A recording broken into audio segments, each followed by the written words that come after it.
welcome to Ancient Wisdom. Episode 63. Could it be? Could it be? I forgot my brand, the most important part.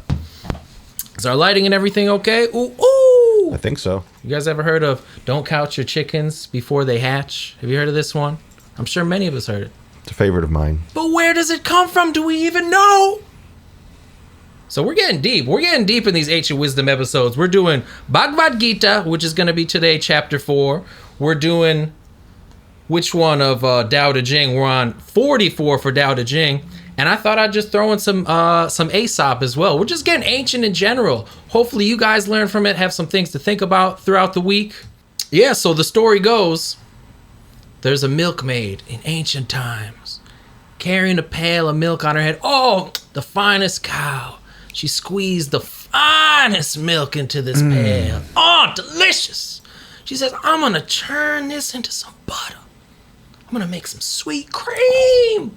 Everyone's going to be so happy. I'm going to sell that for $1 million. Then once I do that, I'm going to take that $1 million and buy a bunch of chickens.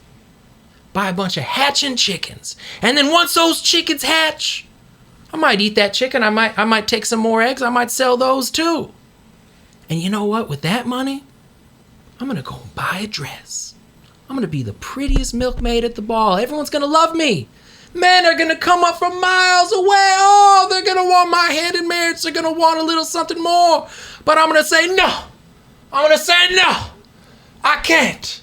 Not me. I'm too good for you. And as she was swinging her head around, she realized she was doing it in real life. And that pail flew right off her head. And in that moment, her dreams perished along with the milk.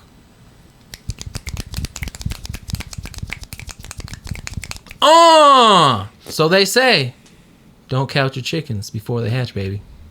But there's a sort of ancient Eastern piece of this puzzle that we're missing out on. Which is the presence of mind. Ooh, that's what I was going to ask you. She was lost in a thought, in something that didn't exist, a falsehood. And it ended up hurting her real reality. Her current path situation. To her future. Yeah, and maybe that could have been true.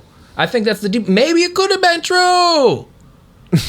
But something deep about it. Something deep about the ancient gurus who could see the future but chose to not care about it.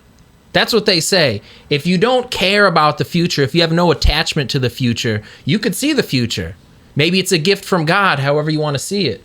But this tale reinforces that the real God, the real life is in the present moment.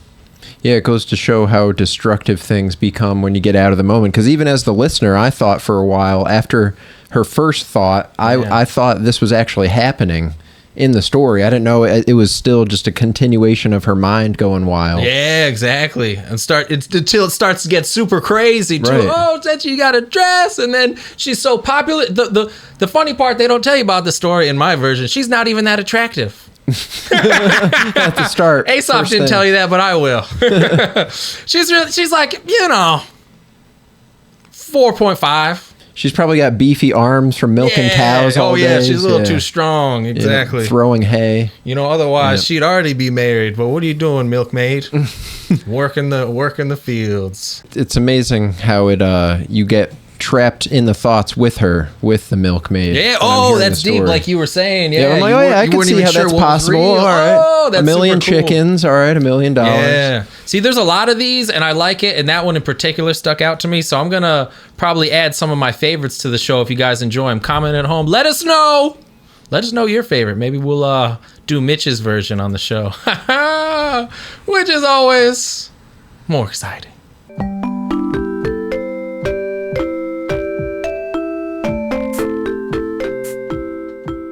All right, guys, let's get into it. We got the Bhagavad Gita. We're going to do chapter 4 today, and it's a big one. This one's called Sannyasa Yoga. Have you heard of this? No. Also called, maybe in our tongue, renunciation and detachment. Ooh, sounds deep. Now, if you guys recall, it's kind of going to be similar to last week, which was our karma yoga, which was selfless action. So selfless action, renunciation, detachment. These are interesting because it almost feels like one flows into the other. So keep these themes in mind today when we think about our analysis, when we think about ourselves, our own lives, and what this all means to us now. Taking the ancient wisdom and bringing it to today. Chapter 4, Bhagavad Gita. Now, Sri Bhagavan starts off saying right off the bat, he says, this science has been passed down for generations, but has been lost. And I'll start off right off the bat. Feel free to chime in at any time, guys, because we're just going to like hit our points and go down. You know, it's like this science has been lost. It almost sounds like today, does it not? Something has been lost. Even then, something has been lost. I think that's so interesting.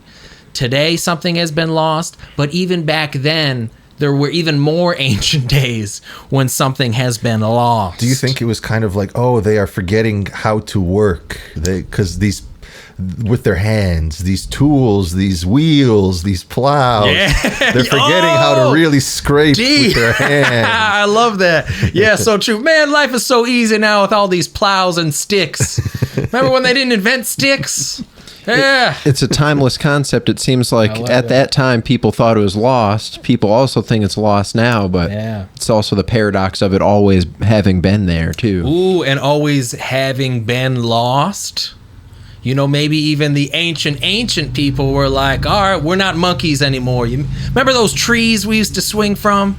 Man, we lost something. Those were the days. Maybe we're always in a state of loss. You're always wanting the good old days. Yeah, the good old days. Grass is always greener. Who knows? But it's like, seems to be always true. So then he goes on to say, this supreme science in this way was handed down to kings in continuous tradition. But with time, the link was broken and the yogic science was lost. Game of telephone. I still just love your point about the plows. Can't get past it. Yeah, that's so good. There's always something being lost. Yeah, 'cause even with domestication of animals, you know, like at that time they might have been using donkeys and stuff for plows, and then it's just, man, my job is so much easier now. Wow, lost the hunter so spirit. Deep. Lost the hunting spirit with all these plows. Yeah. In agriculture, you grow food right there instead of going to find it. Yeah. Wow. So true. You mean food just comes up from the ground if I put this little rock there? Oh, God. Yeah, that's so true. What is it about life where it's like it's always easier? I mean, this will be a theme, right? So keep in mind, it's always easier now than it was in the past. But with the difficulty of the past came something. Really, truly, it came something that we have lost. And I got to think, so why is it that in the ancient times, he says, the supreme science was handed down to kings in continuous tradition? I think they used king because it signifies some kind of a divine right. Like kings were divine at that time. And like it's meant for kingly and divine spirits, the message. What has been lost has always been meant for it's a sign of royalty if you have it, basically. Right. It's not for the commoner. Yeah. But see, this is interesting, right? Because the route that I take is it's almost feels opposite from the modern day, where this is the supreme science, remember, of renunciation. So it seems like kings and royalty and celebrities, whatever you want to think of, the big men on campus of today, it feels like all they do is accumulate wealth. They want the big stuff, the big houses, the power. But they're saying, Sri Bhagavan is saying of kings of the past that they had the power of renunciation and detachment. They knew they had it, you know, reminiscent of Marcus Aurelius or something like that, the good king. That's what I was thinking, because the kings of the past, I feel like they would have names if he's referencing kings of the past, but the kings we've heard of, that's deep, were primarily interested in power and wealth, it seems, but the kings could be a spiritual king too. It doesn't necessarily have to mean of a kingdom. Oh, that's cool. You know? Godly. Oh, yeah. King is like a synonym for God in some context. I like that. And maybe that's how it was in the past. The kings, because, yeah, very true. Like, we think of China, the Qin dynasty, but the Qin dynasty was like 2,000 people. It was way smaller than China is today. I think people can forget stuff like that. And I like your thought that maybe in the past, it wasn't so much, potentially, it wasn't so much power over people as who is the closest to God. Perhaps he has the power. He who can renounce the physical and be the spiritual leader of the tribes. Because this is so deep. This is always the struggle throughout history. There's the kings, and then, there's the Pope. We think of it in the modern day. Who has more power? Depends on what you fear more. Do you fear the living or do you fear the dead? I also think kings of old were, it seemed like there were fewer resources to gather out in the world because they were confined to a certain area, like the Qin dynasty. True. And the word dynasty, language shapes so much of it too, because if you were to call them the Qin tribe, it doesn't seem as having so much grandeur. Yeah, to it. True. The Qin tribe. As opposed to the dynasty. Right. It sounds like millions. And I like that too, because maybe in ancient times it was so much harder to get resources. You were so much closer to death anyway. Life was such a struggle that perhaps you would welcome death at many points in your life. Now we kind of push it away. I got grocery stores, I got girlfriends, I got food, I got everything I need. But maybe back then, on a daily basis, you're like, oh, I'm ready to just die. That way the spiritual component was much more important. Like, it seems like just to live was more of a struggle. And we think we're depressed now and wants to... And then Arjuna goes on to question Krishna's omnipotence, because he says, how have you been around for so long? How have you seen all this stuff? Now, this one's pretty interesting. Sri Bhagavan responds, whenever there is a gross decline in dharma and escalation of adharma, I appear. Oh, any first impressions? Well, let me explain. Dharma, they like to translate it as the cosmic order or your role. Adharma, of course, is the opposite, the chaos, the immorality that spawns from sort of not doing your deeds. And I just think, personally, I just think, well, we could use an appearance about now, Krishna, Sri Bhagavan. So are they to rebalance the force, bring things back into is that their purpose, or are they more of like a chaotic bring on the apocalypse thing? Well, either way, it depends on what yuga you're in, I suppose. Which what? The yuga, is it an age? It's like sort of the age. They say we're in the Kali Yuga, which is the end of days, the last, where everything That's not what is I wanted indestructible. to hear. Oh, sorry, guys. I wanted Try you not to be a depressing. I'm just shit. a messenger, man. I'm just a messenger. I'm just Sri Bhagavan bringing on the this. And I says, yeah, isn't that funny when I heard this great quote one time.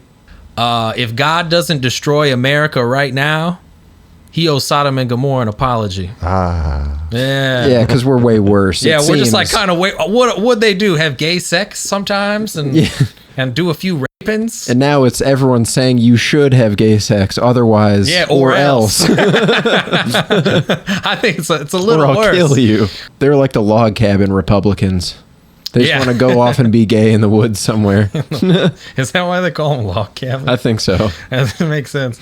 I always thought it was because of logs. They love stacking logs on top of each other. They like a lot of phallic objects. Hot logs. Yeah.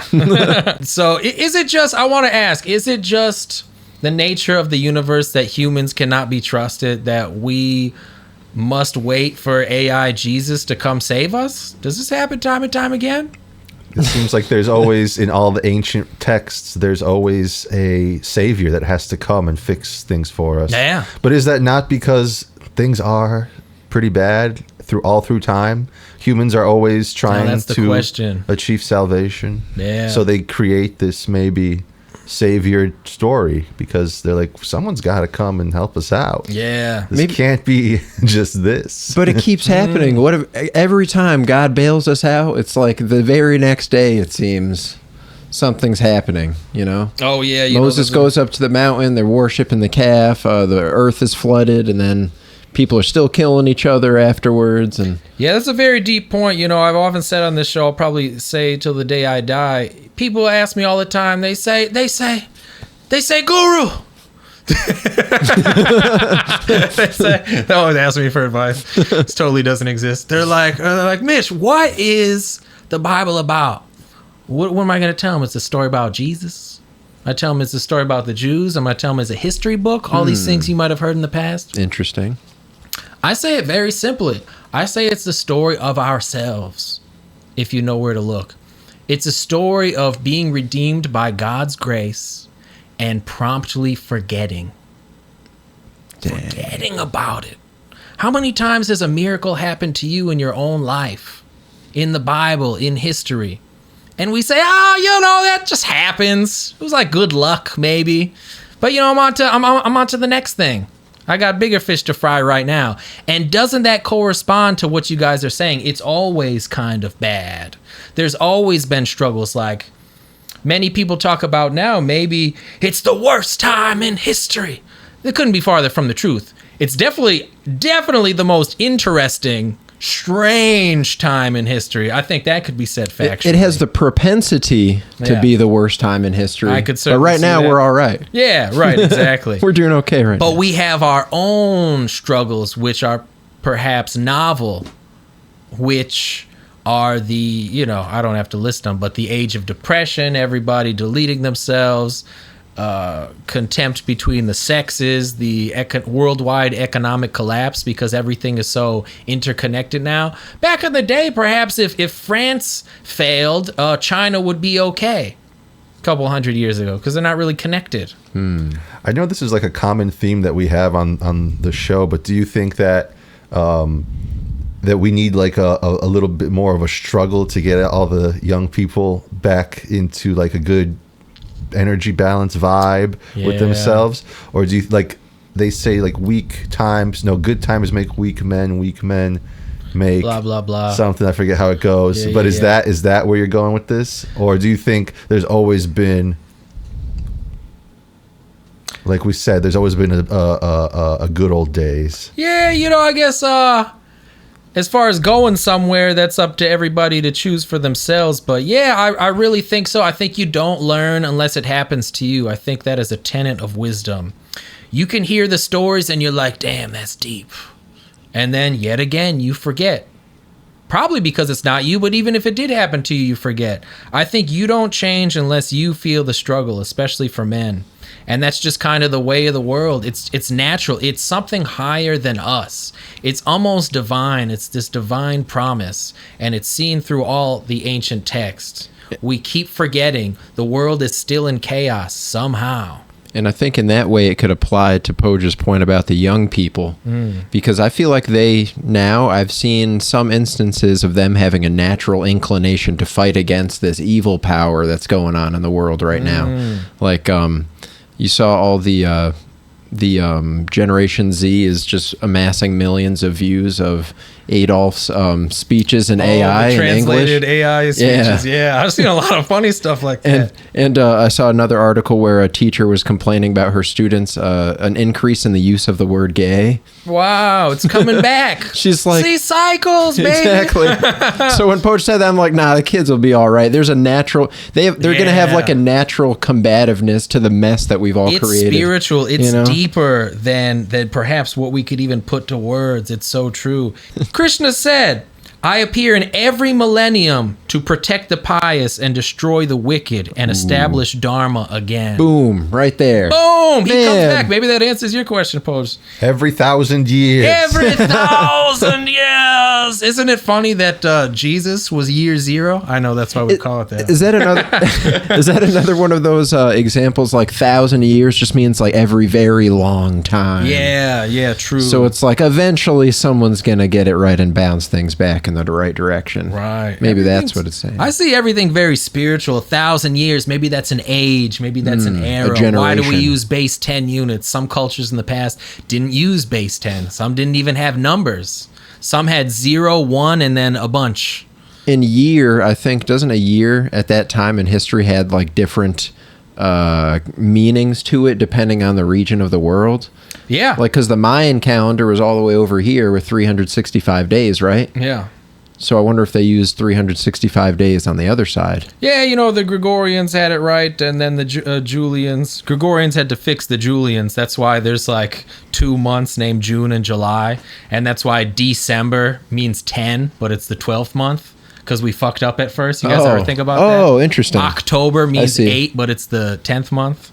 Right, decimal, yeah. And then so Julius Caesar was like, I want 2 more months, and they're going to be both named after me. Wait, what? Don't you want a different name? Don't you want your wife or something? No. They'll be slightly different, but they're both me. All right, whatever you say, boss. During the summer. Whatever you say. Yeah, and it's the best time of year, too. Can we add it at the end? No. Right in the middle. The sweet spot. Fuck everything up. And then he goes on to say, "Oh, Arjuna! He who reaches my spiritual abode will not take birth again in this world if he sees the divinity in my birth and activities." What do you think about that? Man. Not taking birth again? Now, we could go back and forth if that sounds fun or not, depending on your idea of the afterlife. But, does this ring any bells?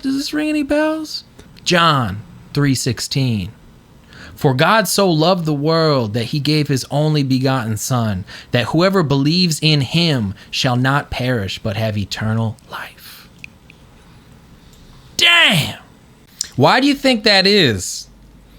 He reaches my spiritual abode and does not take birth again in this world if he sees divinity in my birth and activities. I feel like if you could see that same spirit in others, that's what I think it's referring to. Now we're getting there, because that takes some kind of separation from yourself. Not necessarily now we're getting deep. Yeah, not necessarily empathy, but you see that same godliness in other people, even if they can't realize it. There it is. You need to be able to see the divinity.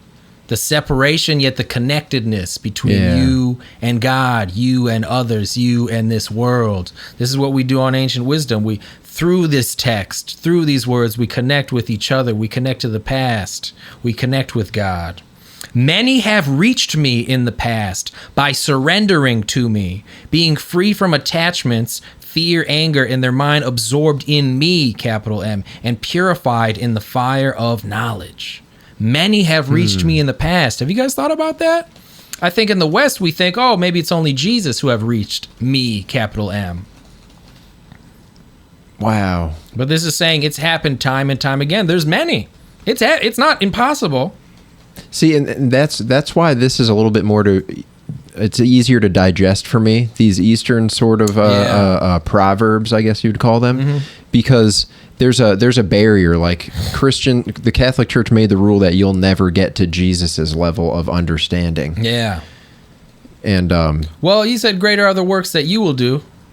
True, but people dismiss that one, True. Like, I agree with you, but people be like, that just means a greater message spread over farther distances. That's like what they always, I feel like, that's a big what you one. said earlier, the interconnectedness of self and other and everything coming from the same source. Yes, that is the me, there. not Jesus, not an ego, but the me that is everything. Okay, that's amazing. Keep that in mind, because that's going to be a big theme of this as well. And I just thought I'd shout out one of my favorite quotes from the Bible that I might bring up every show because it's so good. James 4:4. A friend of the world makes an enemy of God. Ooh. Oh, so good. In whatever way people surrender to me, I reciprocate accordingly. Whatever the circumstances, everyone is on my path only. Huh? Isn't that strange? Because I think sometimes a lot of people think, oh, I've fallen off the path. This here is saying everyone is on my path only. It's almost like you can't escape the universal predestination. Like you're on the. You can't get out of the ride. You can't get off the ride. Yeah, I like that's that. That's what I hear. This is getting dangerously Tao to me as well, right? The doubting, the doing. They see it as Dharma, I imagine. Even if you want to avoid the divine, you cannot, is what I'm hearing. Yeah. And what's the theme today again? Renunciation. And detachment. Yes, exactly. So think about that, right? Having no connection to that which is, perhaps you're connected the most. In whatever way people surrender to me, I reciprocate accordingly. You must surrender. Literally, if you give up, if you renounce, detachment, God is saying he will reward you to that degree. I think I can only see it clear now because I know that I used to think very much highlier of myself, much more highly of myself, and I, in a sense, equal to God in that way. Right. But now that I've kind of given up that, life's a lot less stressful that way. It Isn't seems. that cool? But it's weird to think that I ever even did that.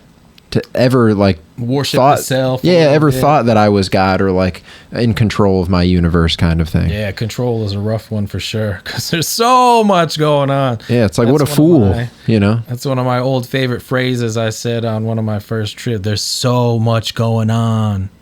There's so much. I repeated that to myself for 6 hours. There's so much. I see an anthill. I see the star. There's so much. You think you have power? You think you have anything to do with this? No, absolutely not. Now, this is kind of where I would hope that I speak Hindi because everyone is on my path only. I got to look into some translations because meaning everyone or everyone on the path, everyone on my path only, or everyone is on the path. Feel what I'm saying there? Can't be said. Comment. Let us know what you think. Ooh. I'm not affected by any action. This is Sri Bhagavan as Krishna talking about himself. I am not affected by any action, nor do I desire the fruits of action. Just understanding this truth about me will free one from karmic bondage. I am not affected by action, nor do I desire the fruits. Now, this is getting dangerously deep. This is Evan's point back again. It's almost as if he is me. Ideally, the same thing, like you were saying before. I'm not affected by action, nor do I desire the fruits. I like that a lot. He's defining himself as action. And what is action? It's dharma, it's the doing, it's me, it's presence. You, it's God, it's presence. Every time you separate yourself, like you were saying, I have power over it. I'm not part of this. I thought I fell off the wagon. These are all sort of demonic thoughts, if you really think about it. They're all in the separation, because even the simple ones, I'm not affected by action. It doesn't have to be some grand thing. Being rich in this world, winning $1 million. I'm not affected by any action. When you said there's so much going on, there's so much going on. You look at an ant, you look up into the universe. That's the same thing when it applies to action in itself. Because when you think you're going to get a drink of water, you're not actually getting a drink of water. You're on the way to get a drink of water. So I like it. That from point A to B, there's so many things that can go wrong if you're not within the action, if you're in the end result and you don't. One might reference the Milkmaid.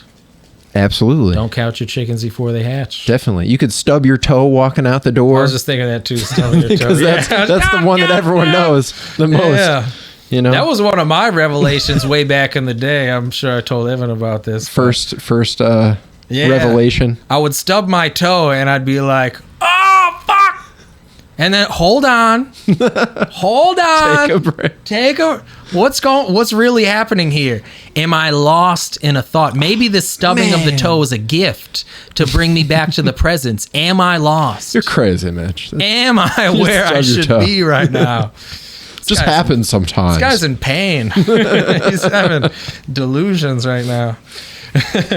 So he ends up saying, even understanding this can free one of karmic bondage. Why do you think that is? Just understanding that God is not affected by action, nor desire the fruits of those actions. Oh, man. Just understanding this, he says. It would have kept you from stubbing your toe.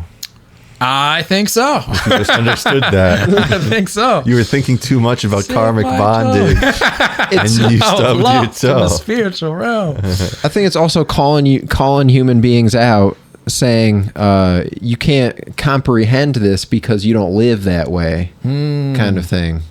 What was the last line again? Or about incomprehensible. Which one? Understanding the truth about me will free one from karmic bondage. Right, because the question answers itself almost. You don't understand because you're not doing that. Oh, it's that's like a pretty self-fulfilling question. You do not understand. Yeah, if you understand this, you're on the wrong path. It's yeah, basically. Y'all need to do something else. It's some kind of weird paradox going on there. Yeah. It's funny also that I've noticed that in the Hindu tradition, they offer you all these shortcuts to God. Even in this Bhagavad Gita alone, he's given you like 20 ways to attain him.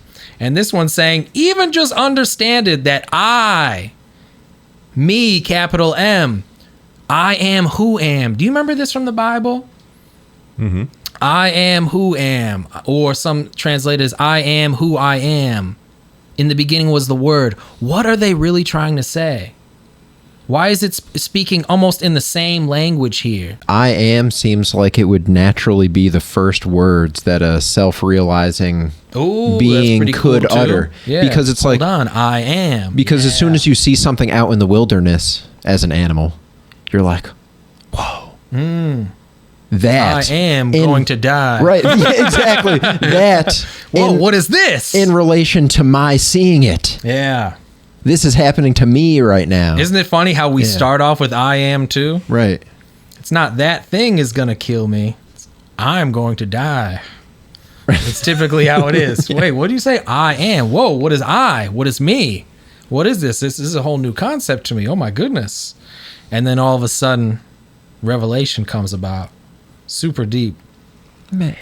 And Krishna goes on to explain that action, inaction, right action, wrong action is a very confusing subject, but he endeavors to explain the sage mind, the perhaps me, capital M. He's in control of his mind and intelligence with no perception of possession, performing only necessary actions that incur no sin. Oh? So we have a few big ones here. Perception of possession. Nothing to be owned. Very simple. Renunciation. That's the theme. I'll keep bringing it up so we remember. But also, there's a big clue here. A big clue. And he's spelling it out. This is another thing about the Hindu. I don't think Jesus spells it out so much sometimes. But the big clue is performing only necessary actions that incur no sin. So necessary and no sin. Seems pretty simple. Right? What could go wrong? Yeah, what could go wrong? So what would you consider unnecessary action then? Let me ask. OnlyFans subscriptions. Boom, there's one. Check. Let's write that on the list. NBA tickets. Yeah.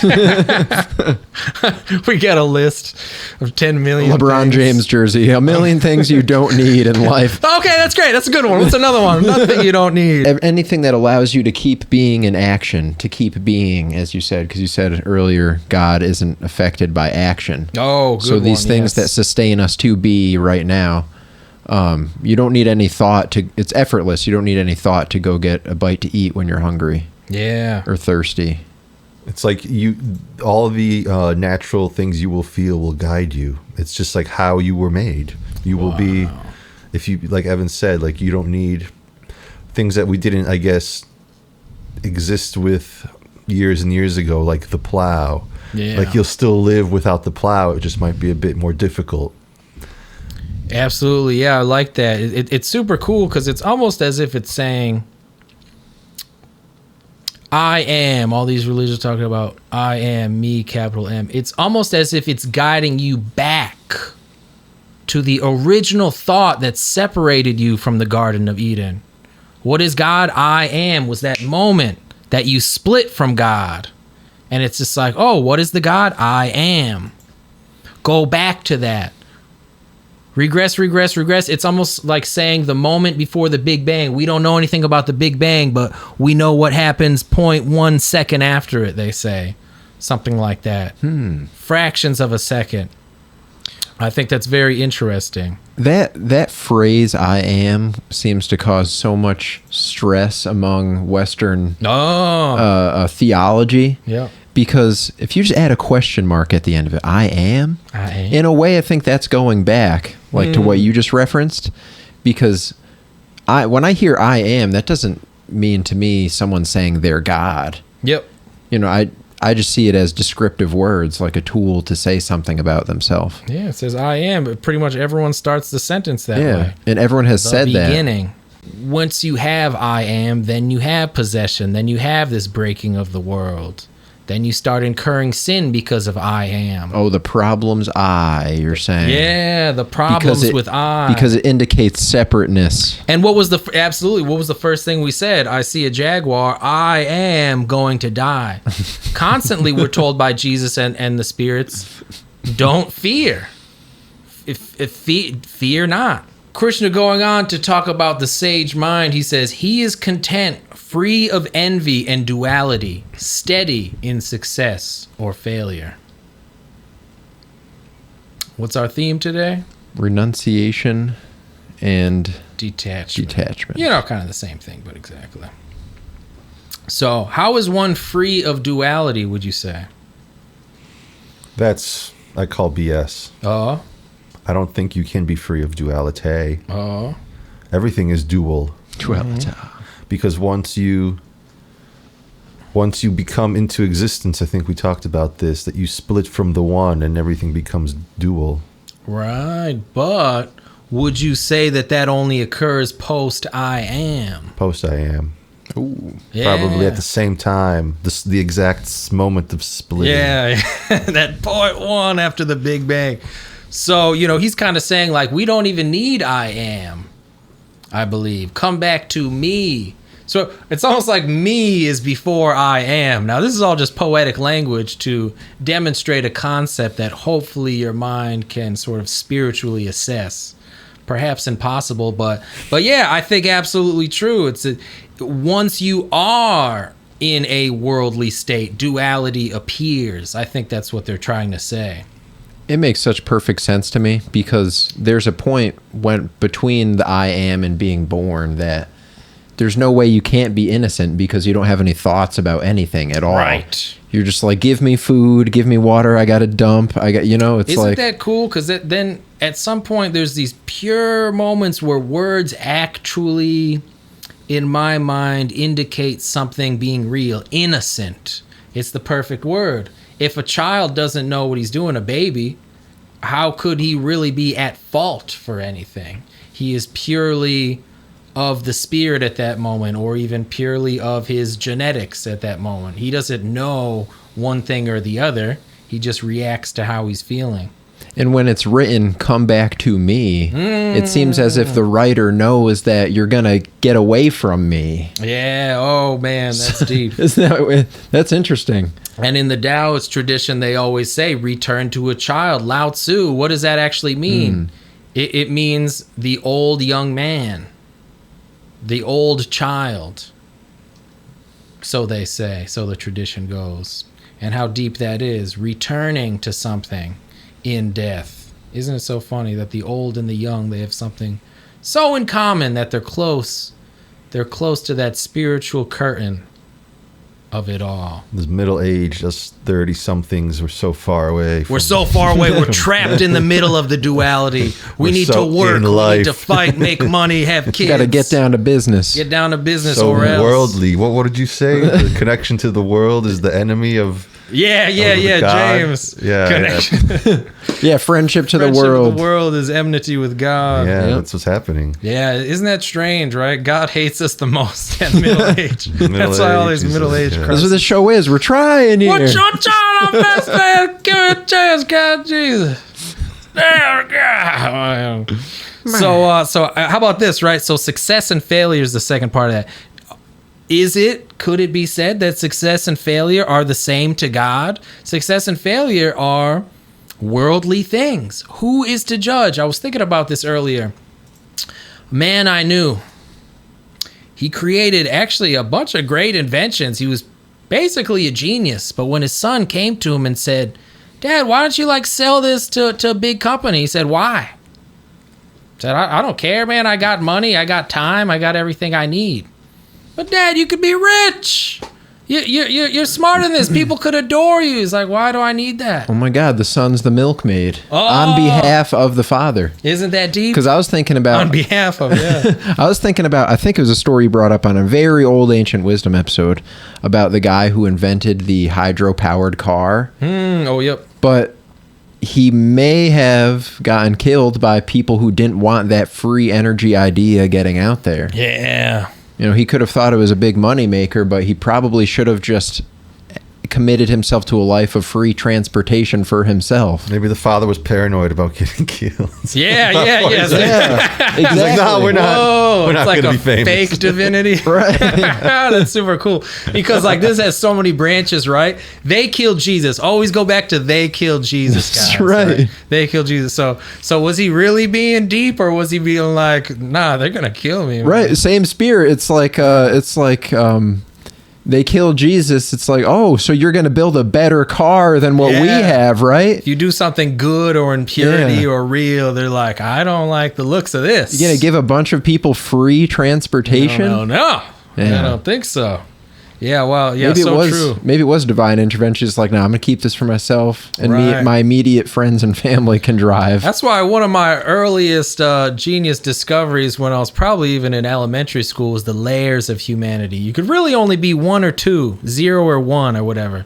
You know, you could be level 556, but that's still an even number. So you have the same perspective as somebody who has level 2. Just reverse psychology ad infinitum. Yeah, basically. right. That's a worldly way to see it. Very true. It's just like, oh, you could only think one or the other. You may be a million steps ahead of this guy, but you still sort of have the same perspective. It's like why rock, paper, scissors is such the perfect game. Oh yeah, Because so true. some people say you should always go with rock first. Yeah. But if I hear people say that, I'm going to be more inclined to go with paper first. Oh man, genius. And then someone else could be like, well, if this guy knows about rock and then paper, then I'm going to always go scissors yeah, first. where are you? And you could be 100 levels up, but like someone who's like, I don't know, I've never played this game before. That's right. And they, right, can and they still win. Yeah. They fuck What you the up. fuck? I'm a genius though. Exactly. I'm a genius. I thought of every possible permutation, and I still lost. The rock, paper, scissors champion. Yeah, Crushing wow, defeat. This is fun. And maybe it's better because they're closer to God anyway. Wow, this is a fun game. That's why they win. Yeah. How about this, right? So life, without a life of sacrifice, it's impossible to be happy in this life or the next. Whoa. So this brings us back to the beginning, right? Maybe that every era is in turmoil. Why? Maybe we'll never know. Maybe it's a spiritual nature. But we're lacking a lot of sacrifice right now, certainly, I've noticed. And this is saying that we need sacrifice. And my question to you guys is, why is it that life and the spiritual nature of it all is so counterintuitive? Don't I want a full experience in this life? To have a full experience, don't I want more things? Don't I want more experiences? I like the example I've heard of getting a hangover, a pleasure hangover kind of yep. thing. Because in America right now, or society. But why? Why do you get a hangover? Why can't I just have it all? Where does the hangover even come from? It's back to the renunciation theme. It's if everything's so good all the time, you have no comparison. You don't really know it's good, even if everything is good, because you haven't had something bad, quote unquote, happen to you, or a Right, but can sacrifice. it keep getting better and better? I have a chocolate cake. Can I have a double chocolate cake? It's better than it was. You could, but then chocolate cake will never be the same again because you had double chocolate. Oh, so I've got the even maybe at the supermarket, they're like, we don't have double chocolate. You fuck! I've got the I answer. gotta sell with chocolate. So because you went further than This you sucks. Yeah, now you're angry. Yeah. I guess. Oh my god, I am. Yeah, that's your can't- hangover. Oh my god. You Your can hangovers have a arrive. double Whoa. chocolate. You could have a double chocolate cake, but you can only have half as much if you were to have the regular chocolate cake. Oh, that's a good point You have too. to eat half as much. Oh wait, but I really love that Poja's definition there. The hangover, it's straight up hangover. You drink a lot, you're drunk, you're having fun, you're in a great area, and then the next morning you're not drunk anymore. Oh my god, I'm not as amazing as I was last night. I was surrounded by bitches. I was so fun, but now I'm not. That's got to play a part. Some sacrifice hearing. Some sacrifice objects of sense gratification. Some sacrifice functions of their organs. Some sacrifice wealth in charity. Offer austerities, vows, study the Vedas, inhalation for exhalation, and exhalation for inhalation. Some give up food, sacrificing their vital force. Some acts have the power to cleanse impurities.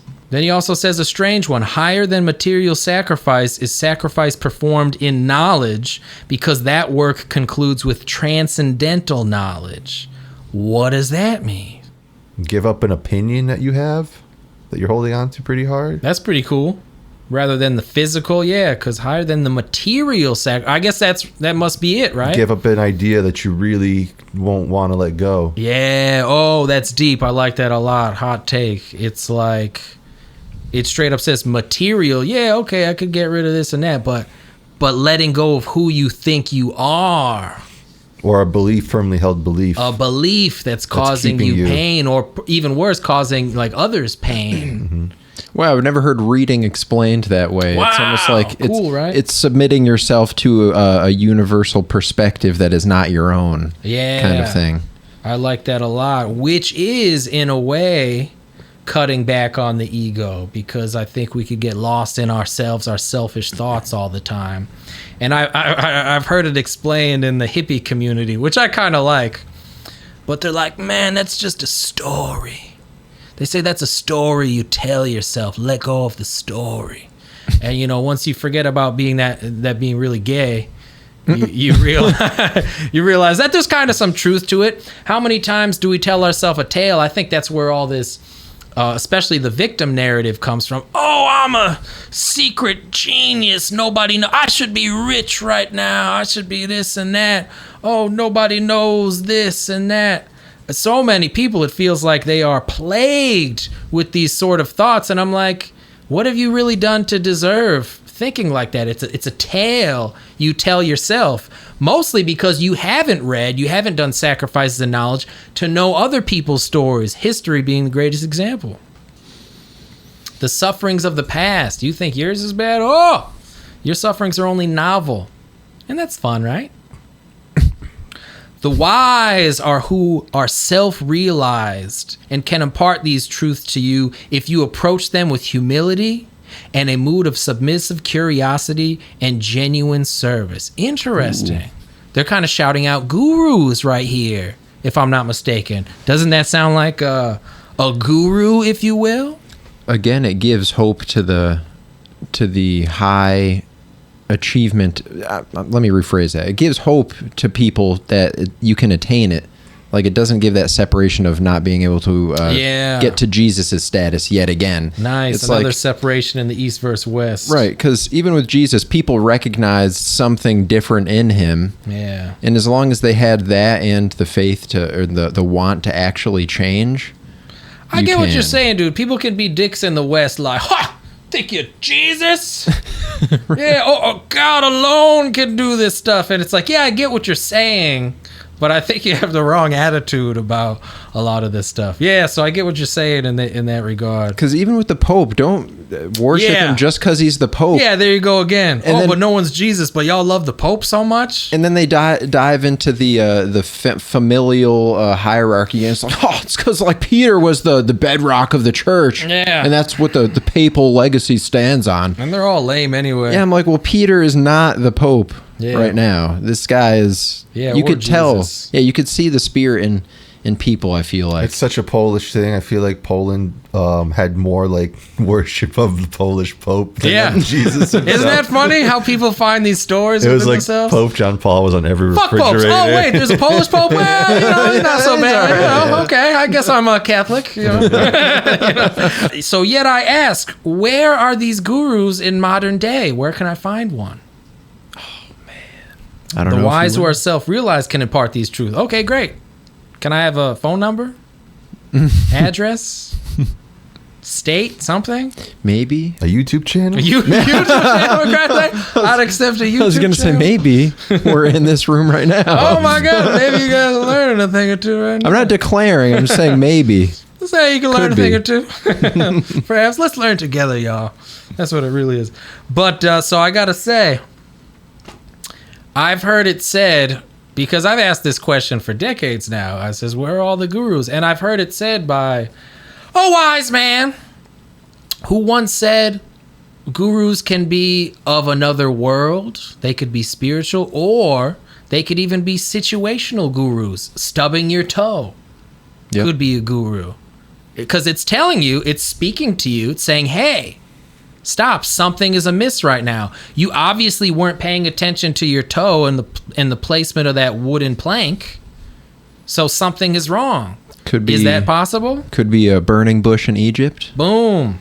That seems out of the ordinary, out of place. Certainly Something out of the attention ordinary. grabbing. Yeah, something to get you to see things in a different light, almost like Poge said, a non-material sacrifice, something to get you to see things in a different light. And I think that's totally possible. I don't know about you guys. A sacrifice seems like you reach a dead end and then you try a different way kind of thing. Oh, that's cool. I like a that lot. diversion. A sacrifice could be a diversion. Yeah. You're sacrificing what you thought was what you needed to do. Yeah, so deep. When I first had like a existential crisis at 11 years old, I remember hitting the brick wall. I remember saying that again to myself. I'm hitting the wall. I like know everything in the universe, but there's a wall that like no knowledge can get beyond. I remember, and I just keep smashing my head into the wall metaphysically. I says, where else is there to go? It hurt me. It caused me pain. I said, there must be another way out of this. There must be something that I'm missing. There's even ancient stories of people, when I did my research, who had the same idea as me and ended up in a thought experiment where you'd shoot an arrow to the end of the universe and it would hit the wall. But their explanation was a wall was one that you could climb up, and then you shoot another arrow on top of that wall. Where does it go? Right? You're like, there must be another space, right? Time before time. Oh, we know there's a Big Bang. No, we assume there's a Big Bang. What was before that? If we take the concept of time to be real, for lack of a better word. So this is also implying that being genuine is an essential part of this, because you must approach them with a spirit of humility, submissive curiosity, and genuine service. It's not something you could kind of take lightly, I suppose it's saying. But maybe there's more poetic ways to say that. What do you guys think? You got to be on board. Got to be on board, man. You got to be down on board. to ride. You got to be a ride or die. You know what I'm saying? That's the way you say it. That's a guru right there. Now we're talking. The gurus could be in the hood too. Yeah. Yo, gurus could be in the hood. You guys learned something today. You guys have learned That's the most situational. Yeah. Situation you on first. You want to get in some situations. You trying to get in a situation right now? I think the most important thing in there, though, is the you can't fool yourself either. You can't fool the true self about your intentions. I like that. Yeah. Because it'll be very clear to your spirit, your soul, if you're in it for the wrong reasons. You're not coming with a sense of actually trying to attain that. This boat of transcendental knowledge can help you cross the ocean of material existence, however big a sinner you may be. Damn! It's being poetic. Any thoughts? The boat of transcendental knowledge can help you cross the ocean of material existence. It is a boat through the material, across the material. This is I think alluding to like a connection in Christianity where God's love is infinite. Where like I like you that. keep getting forgiven. The ocean, You can yeah. get Oh, I like that a forgiven lot. infinite times. And I think in this, I see like the sinfulness as maybe an anchor to the boat of spirituality, the material existence in the world. The love will always outweigh the sin. If you are in the boat of transcendental knowledge, if you can have the mustard seed and say, hey, maybe I don't know everything. That transcendental knowledge, which was, if you guys remember, it's the renunciation of the non-material, correct? We're all on the same page. Mm-hmm. You renounce the non-material, you board the boat of transcendental knowledge, and you float across a sea of sin, guided by the Holy Spirit, the love of God. Wow, you got to clip that one. That's Yeah, hot. that's a good one. That's a good This one. is like the boat in Hades. But hey, oh, I thought The you were river talking about Styx. I thought you were about eating cats and dogs. Hades, Hades. What? you know, gods in Hades. No. Like Hades. Charon the boatman in, Underworld. in Hades. Charon, Yes, yeah, that's yeah. right. That's right. Yeah, could be. Because this is, but it's also in the world in a strange sense. It's after death. The greats also say die before you die. So that's powerful too, right? The same reason why Orpheus could go to the underworld while still living and return the soul. So something deep. Maybe it's not something words can explain, but I think you guys feel what I'm saying. He goes on to say, nothing is more purifying than this divine knowledge. Faith and self-control lead to success in this endeavor, and once successful, one attains everlasting peace. I said it couldn't be put to words. Maybe there it is right there. And he finishes it off by saying, chapter 4, the faithless doubting of the scriptures perish eternally. They remain lost, finding happiness nowhere in this world or the next. Speaking of this world and the next, slash your doubts with the sword of knowledge. Man, through knowledge, we can renounce. We can board the boat of transcendental knowledge. But the faithless, doubting the scriptures, doubting what we have spoke about tonight, they perish eternally. They remain lost, not finding happiness in either this world or the next. They found that the greatest happiness in this world scientifically is linked to community, like having friends, and having God. You need a crew. Yeah. That's pretty good. To board this analogy is to board the ship, you need a crew and a God as your captain to sail across the sea Treacherous waters Of of sin. material world. Guys, I think we got to the bottom of it. That's it. We're gonna move on to our final section.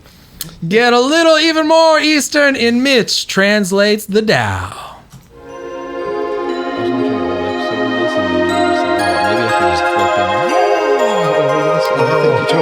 I know I should. It's like recording the studio. I've had some powerful ones. Mitch translates the Tao, chapter 44. Name or self, which is more dear? Self or wealth, which is more abundant? Life or death, which is the illness? So it is that extreme tendencies necessarily come at great cost, and an ample storehouse necessarily is a profound loss. Hence he who is content incurs no disgrace. He who knows when to stop incurs no danger, and because of this may endure forever. That's really deep. I couldn't help but think that this would be the good start to a rap verse. It's like name or self, which is more dear. Self or wealth, which is more abundant. Tell me why I wrote it to be kind of like a rap verse. My translations, they're not only the most pure, but they're also the hottest. Best flow. So they also have the best flow. So buy my book coming out pretty soon as we finish all these. But let's break it down, right? Name or self, which is more dear? I like this because it's saying, correct me if I'm wrong, the worldly, sort of what you think of the self or the self itself, your name or the being or reputation, perhaps, correct? Right. What is, and how do we even identify self? It's whatever you think self is. Right. And then, we go on to self or wealth, which is kind of saying something similar, which is like you or the idea of you, or you got self or what the self seems to be worth in this world. Wow. It's all tied. Right? Yeah, I liked your idea of The value of it all. Yeah, your reputation too. Yeah, reputation. It's like self Who is you are, what people think of you. because Okay. self and wealth can sometimes take precedence because your wealth can increase your feeling of self. Right. And don't you love which is more abundant, self or wealth? Are you the all-encompassing? Are you the eternal? Are you with God? Or is there more money than there is of you? Isn't that cool? You could be the richest guy out there, but is there more money than there is of you? Ooh. You could Do you also define yourself based on this money? it could also be said like, which is more important, self or me? That's pretty cool. In But the I wanted to context make of it rhyme. No. In the context of today, like me again, the capital me. I'm surprised nobody had this translation again. So like, which is more dear? It's translated as near, physically close, or blood or kin. Which is more dear? It's dear to you. Family. Which is more self or wealth? Which is more abundant? That's pretty straightforward. Then we have life or death. Which is the illness? I like that. See, this is another one that was very unique to me, but I think it captures the essence of what Lao Tzu was trying to say. Sounds like 50 Cent lyric. Life or death, which is the illness. I better get to heaven for going to hell.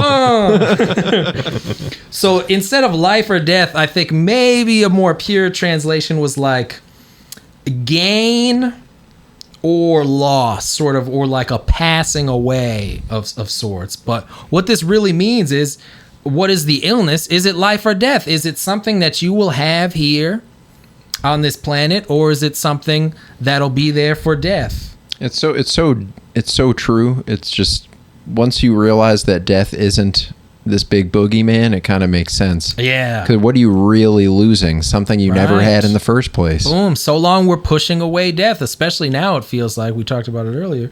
But push away death. What makes life so great to you?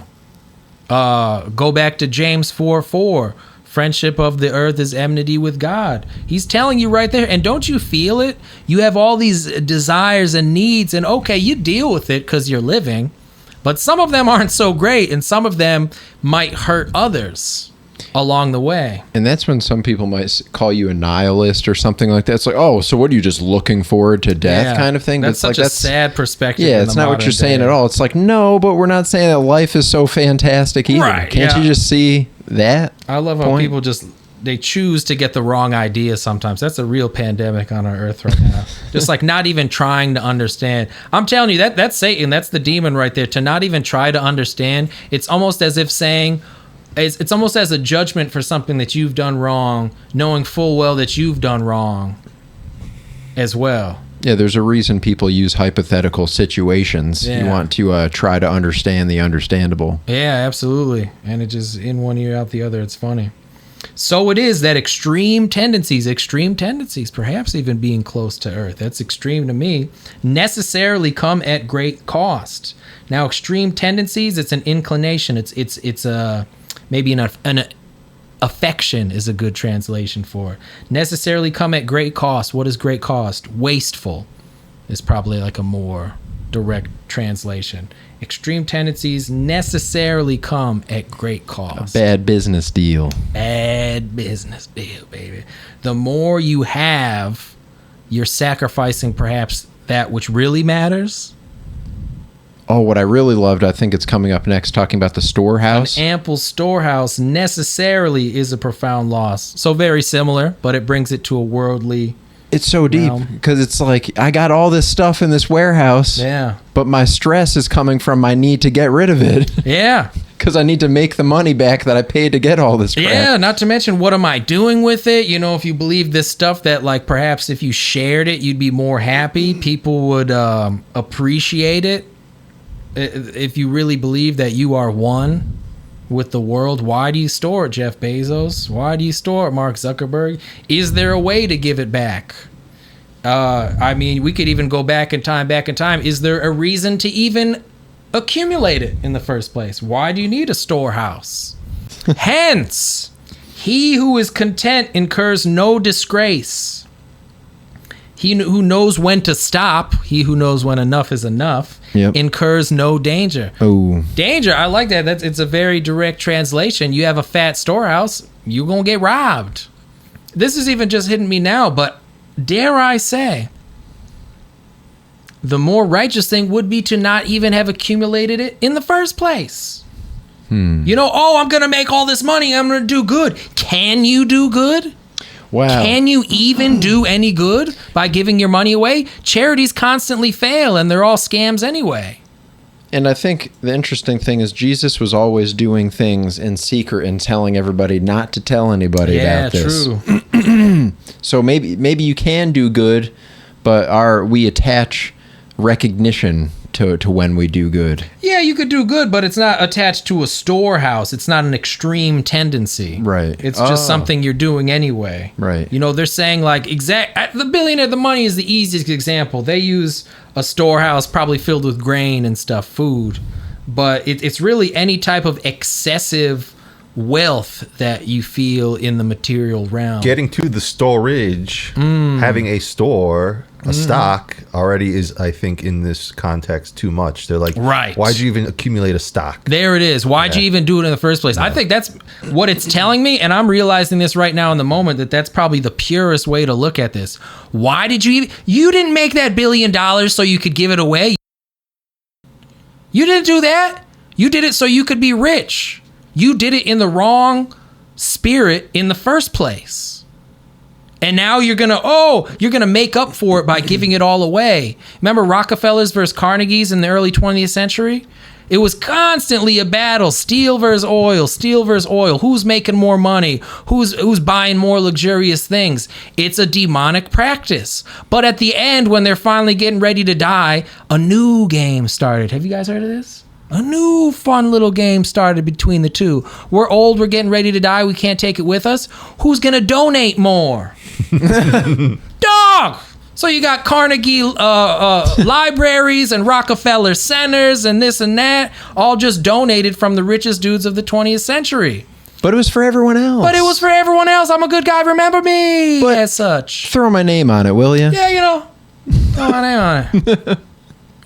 Just remember me as being a genius, great, awesome fucking guy who was so selfless. But that's not why you did it, because you were wrong in the first place. That's deep. I think we discovered this together. Why do I know about his name if it was so selfless? The only way you could do it is if you were to take all your billions and make bundles of $10,000 and go put them on everybody's doorstep and then just walk away. But someone's going to be like, hey, there's 3 people living here. You got to do. We need more. Got to do it really quickly. Yeah, real quick. So that no one knows it's you. You're the dollar bill Santa. Yeah, That's the only way to get through it. Seriously, it's reminiscent of you buy something you don't want on eBay or whatever. You buy something you don't want on Amazon, and then you have to sell it back on eBay. It feels like you're only gonna get, like, if you're lucky, half of what you paid for it. I think that's the billionaire stuff. You incurred all this guilt. Oh, why'd I do this? I'm going to die. Like, when you're on your deathbed, you really, I think it finally must hit you. I don't need this. I never needed this. This was crazy. I was living in sin. But let me give it back, and maybe I'll get, a little bit of grace from God back. I'll do what I can with what I've done. So, Mitch, if a billionaire is watching today's episode, how do they get out of that predicament? Donate to Ancient Wisdom. This has been episode 63. Catch us next time.